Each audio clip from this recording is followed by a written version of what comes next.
ən tənbəllik etdiyim mövzu lazerə getməkdir. Və inanın ki, tanış qızların birinin sadəcə olaraq bir bədəninə baxdım, dedim ki, necə təmiz bədənin var da. Hansı lazerə gedirsən? O dedi ki, özüm eləyirəm. Nə? Necə yəni özüm eləyirəm? Mən ki, Aytaç inan ki, inanmırdım. Bu aparatı alandan sonra mən ümumiyyətlə lazerə getmirəm də, yəni bütün bədənimi bu aparatla eləyirəm. Mən təbii ki, inanmadım. Sırf yoxlamaq üçün aldım bunu.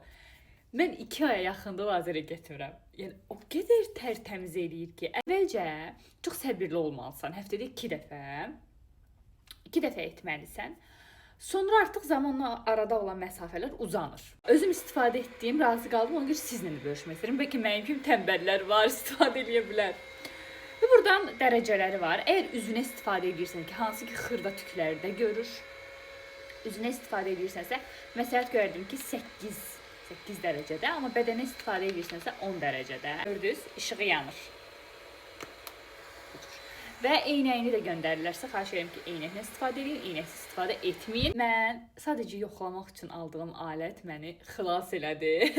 Əgər sizə bilmirəm, buradan görürsünüz mənim dərimi yoxsa yox, baxın görürsünüz necə tərtəmizdir. Əgər sizə maraqlıdırsa, əldə etmək istəyirsə, bura linkini yerləşdirəcəm. Bəzən endirimdə olur, bir çox modellər var. Bundan 1-2 qat baha, biraz ucuz. Mən sırf bunu bəyəndiyim üçün sizə məsləhət görürəm. Yenə də seçim sizindir.